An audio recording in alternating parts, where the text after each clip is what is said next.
Le Salon international de l'aéronautique du Bourget a ouvert ses portes aujourd'hui. Un secteur où le savoir-faire français est reconnu partout dans le monde. 300 000 personnes travaillent directement ou indirectement pour la fabrication d'avions civils.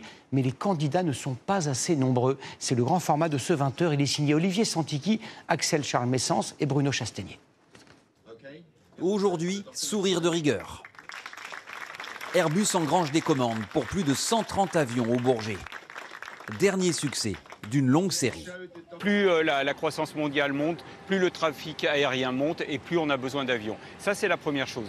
La deuxième, c'est que les nouveaux avions qui arrivent et qui sont au catalogue aujourd'hui sont des avions qui consomment 15 voire 20% moins de carburant. Très séduisant pour les compagnies aériennes. Toute l'aéronautique française surfe sur son immense capacité d'innovation. Thales, équipementier du Rafale entre autres, premier déposant de brevets en Europe pour l'intelligence artificielle. Safran, co-fabricant du moteur best-seller mondial, avec 33 000 exemplaires écoulés. Autre signe de la santé insolente, en 2023, cette industrie a représenté 210 000 emplois directs et près de 31 milliards d'excédents commerciaux. La demande vaut aussi pour les produits les plus chers, les longs courriers. Sur la chaîne d'assemblage de l'A350, près de Toulouse, début de la jonction des ailes et du fuselage, c'est la ruche. On a vendu plus de 1400 à 350, il nous en reste encore 700 à produire. Donc ça veut dire que les compagnies attendent notre avion, donc on va accélérer notre cadence de production. 12 avions à produire par mois en 2028. Tout modèle confondu, 9 années de fabrication assurées. Mais l'ensemble du système se grippe depuis quelques années. D'abord, les fournisseurs n'arrivent pas à suivre le rythme. Exemple chez Airbus, le manque de moteurs. Et ça ne s'invente pas, de toilettes. Plusieurs dizaines d'appareils impossibles à livrer à cause de ces pénuries. Ensuite, le manque de main-d'œuvre, casse-tête de la filière. Elle recherche 25 000 personnes cette année. Donc là, on arrive au îlot de décolletage. Près de Tarbes, cette PME fait de l'usinage ultra précis de petites pièces métalliques pour avions, hélicoptères, satellites. Le patron se démène pour attirer et fidéliser sa cinquantaine d'employés avec accord d'intéressement et horaires flexibles.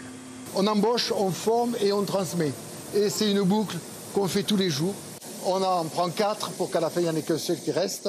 Et éventuellement, le second est parti chez un concurrent. Donc oui, on en souffre.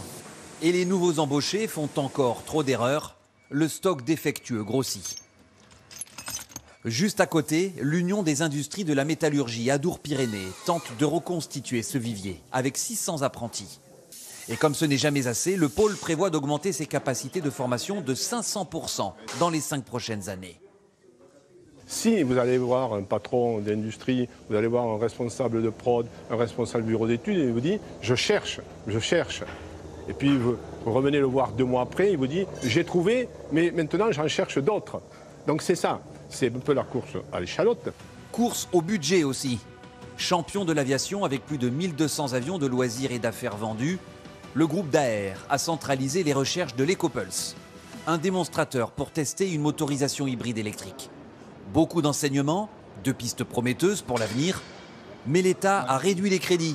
Il est censé coordonner ces travaux et surtout participer à leur financement.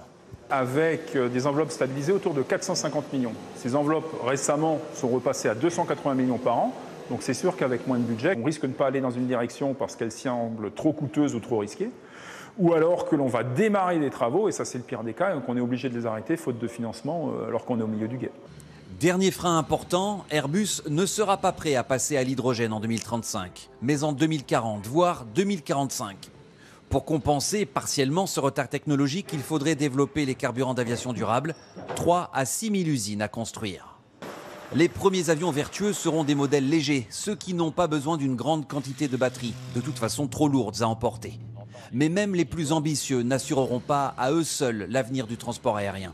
D'ici 5 ans, les rats, particulièrement avancés, ne transporteraient que 19 passagers sur 1600 km.